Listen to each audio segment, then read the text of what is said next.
अस्सलाम वालेकुम, मेरा नाम डॉक्टर आयशा है और फिर आपके सामने हाजिर है एक नई डिस्कशन के साथ। उससे पहले हमारे चैनल को लाइक, सब्सक्राइब और शेयर करना ना भूलें। अपॉइंटमेंट के लिए नंबर आपकी स्क्रीन पे चल रहा है। आज हम बात करेंगे कि हम जो फीमेल रिप्रोडक्टिव सिस्टम है, यानी कि ओवरीज में जो फॉलिकल्स मैच्योर होते हैं, ग्रो करते हैं, उनकी क्वालिटी को कैसे इंप्रूव कर सकते हैं। सबसे पहले हमेशा जो मैं कहती हूँ आपसे, लाइफस्टाइल मॉडिफिकेशन, यानी कि आपका उठना, बैठना, चाल चलन, खाना पीना, ये आपकी बॉडी के लिए बहुत इंपॉर्टेंट है, आपकी फर्टिलिटी के लिए, आपकी एग मैचुरेशन और एग प्रोडक्शन के लिए। उसमें सबसे पहले आ जाता है आपका वॉक करना। डेली आपने 30 से 40 मिनट वॉक लाजमी करनी है। आप तेज, अक्सर पेशेंट वहां से भी हम पे कमेंट करते हैं, तेज वॉक करें, हल्की वॉक करें, कुछ कदम चलें, आपकी मर्जी है, लेकिन आपने अपने आप को, अपनी बॉडी को 30 से 40 मिनट डेली जरूर टाइम देना है। वर्कआउट जरूर करना है, बेशक आप जिम जा रहे हो, कोई भी जिम एक्सरसाइज और walk is a different thing. आप जितनी वॉक करेंगे उतनी आपके पेल्विक एरिया को, पेल्विक रीजन को, आपकी पूरी बॉडी को बहुत अच्छी सर्कुलेशन, बहुत अच्छी ब्लड सप्लाई मिलेगी, जिसकी वजह से आपकी ओवरीज जो है उन पे हार्मोन की जो इफेक्ट है बहुत अच्छा होगा, एग्स की मैचुरेशन बहुत अच्छी होगी, फॉलिकल्स मैच्योर बहुत अच्छे होंगे, ग्रो बहुत अच्छे करेंगे और उनकी न्यू प्रोडक्शन भी बहुत अच्छी होगी। इसके अलावा आपकी जो तरह तरह के इन्फेक्शन से आप उनसे बच सकते हैं, क्योंकि आपकी ब्लड सप्लाई जब भी कम होती है, जब वहाँ पे बैड बैक्टीरियाज इफेक्ट करते हैं, तो वहाँ पे ऑक्सीजन प्रॉपर नहीं जाती है, प्रॉपर आपके जो मिनरल्स, वाइटामिन, इलेक्ट्रोलाइट्स, जो आपकी इफेक्टिव चीजें होगी, इफेक्ट नहीं करती, इसकी वजह से आपकी बॉडी इम्यूनिटी कम हो जाती है और आपको इन्फेक्शन ज्यादा होते हैं। अब जब इन चीजों को मेंटेन रखेंगे तो आपके इन्फेक्शंस कम होंगे, आपकी ब्लड सप्लाई ज्यादा अच्छी होगी और आपके एग ज्यादा अच्छे मैच्योर होंगे। इसके साथ आ जाता है एक्सरसाइज। 40 मिनट्स अगर आप ये करें, 20 मिनट्स आप एक्सरसाइज करें, तो डेली 1 आवर अपनी बॉडी को जरूर दें, जिसमें आप लेट के साइकिलिंग कर सकते हैं।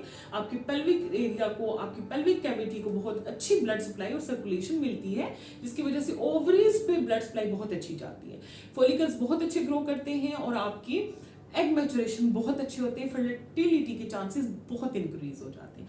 सेकेंड चीज आ जाती है आपका खाना पीना, यानी कि आपका ऑर्गेनिक फूड लेना बहुत जरूरी है, जिसमें आपका आ जाता है low fat milk, low fat yogurt, nuts आ जाते हैं, बीन्स आ जाते हैं, इसमें रेड लोबिया आ जाता है, व्हाइट बीन्स आ जाते हैं, व्हाइट चने बहुत इंपॉर्टेंट हैं, इसी तरीके से ब्लैक चने, green leafy vegetables, fresh salad, fresh juices, उसके अलावा मिल्क शेक की फॉर्म में भी आप ले सकते हैं। चेरीज बहुत अच्छी हैं, जामुन आज सीजन भी है आजकल, वो बहुत इंपॉर्टेंट, एवोकाडो बहुत इंपॉर्टेंट है, नट्स, कुछ लोग सीड्स इस्तेमाल करना चाहते हैं तो उनका नुकसान कोई नहीं है, लेकिन पीसीओएस के पेशेंट अक्सर यूज करते हैं।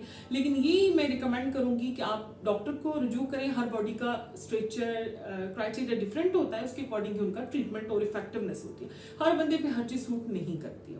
तो सनफ्लावर सीड्स इंपॉर्टेंट है, चिया सीड बहुत अच्छे हैं, उसके अलावा तुलसी के पत्ते, तुलसी के बीज, ये बहुत इंपॉर्टेंट है, बहुत से लोग यूज करते हैं इन चीजों को। इसके अलावा अगर हर्बल ट्रीटमेंट्स में चले जाएं या हर्बल चीजों की तरफ जाया जाए, तो उसमें आ जाते हैं इवनिंग प्राइम रोज ऑयल बहुत इंपॉर्टेंट है, जो आपको पीसीओएस के पेशेंट स्पेशली ना, क्योंकि ज्यादातर जो ये एग मैच्योर नहीं होते या डेवलप नहीं होते, एनोवुलेशन की वजह से होता है, हार्मोनल इम्बैलेंस की वजह से होता है। इसके अलावा आ जाता है कि आप अपनी डाइट में शुगर तो इस्तेमाल बिल्कुल ना करें। आप ब्राउन शुगर यूज करना चाह रहे हैं, थोड़ी बहुत कर सकते हैं, लेकिन बेस्ट ये है कि आप प्लांट बेस्ड शुगर इस्तेमाल करें, जिसमें स्टीविया आ जाता है। व्हाइट शुगर को आप बिल्कुल खत्म कर दें, क्योंकि वो आपके एब्जॉर्प्शन नहीं होती, इंसुलिन जो है वो आपके सेल्स नहीं एब्जॉर्ब कर पाते, रेजिस्ट करते हैं, आपका बॉडी का जो शुगर लेवल होता है ब्लड का वो इंक्रीज हो जाता है, आपका वेट गेन हो जाता है, उससे भी हार्मोनल डिसऑर्डर होते हैं, हार्मोन इम्बैलेंस होते हैं और आपके मेंसेस इफेक्ट होते हैं, आपका साइकिल इफेक्ट होता है, आपकी ओवरीज, आपके अंडे, हर चीज बहुत इफेक्ट होती है। आपका साइकिल रेगुलर होता रहेगा, आपका फ्लो अच्छा होगा, आप ये चीजें अडॉप्ट करेंगे तो आपकी एग मैचुरेशन भी बहुत अच्छी हो जाएगी। इसके अलावा कुछ सप्लीमेंट्स आ जाते हैं, कुछ वाइटामिन आ जाते हैं, जिसमें वाइटामिन ई, वाइटामिन के, वाइटामिन जो है डी, कैल्शियम बहुत इंपॉर्टेंट है।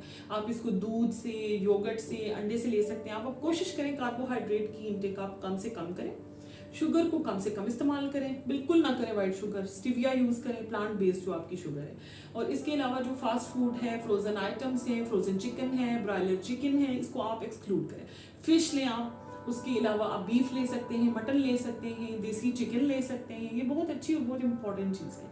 ये आप लेंगे तो आप देखेंगे अपने अंदर कैसे चेंज फील करेंगे। एक तो ये हो गया नेचुरल वे, इसके अलावा आ जाता है कुछ मेडिकेशंस, कुछ सप्लीमेंट्स बल्कि मैं आपको बता चुकी हूँ, मैं आपको मेडिकेशन बताऊंगी जिससे आपकी एग मैचुरेशन या एग की ग्रोथ होती है। मैं पहले भी एक वीडियो में बता चुकी हूँ लेकिन मैं दोबारा बताऊंगी। कुछ मेडिकेशंस भी होती हैं जिसमें आ जाता है क्लोमिफेन सिट्रेट, सॉल्ट का नाम है, जो कि मैक्सिमम नंबर ऑफ फॉलिकल्स आपके ग्रो करेगा।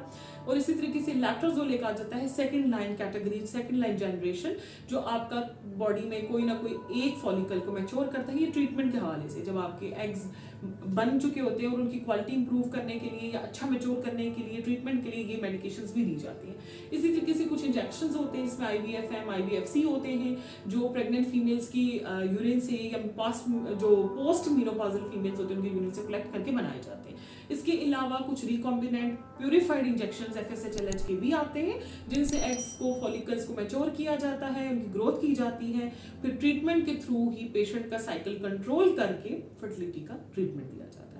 तो ये होगी सारी नेचुरल चीजें। बेटर होगा कि आप अपनी लाइफस्टाइल मॉडिफिकेशन अच्छी करें, अपना BMI में बैलेंस करें, अपना वेट बैलेंस करें। और एंड पे यही कहूंगी कि अगर आपकी शादी को 2 साल गुजर जाएं, अगर आप 30 से ऊपर हैं या 35 को पहुंच गए हैं, तो आप अपने डॉक्टर को डिटेल विजिट जरूर करें। अपना ख्याल रखें, फिर हाजिर होंगे एक डिस्कशन के साथ। अल्लाह हाफ़िज़।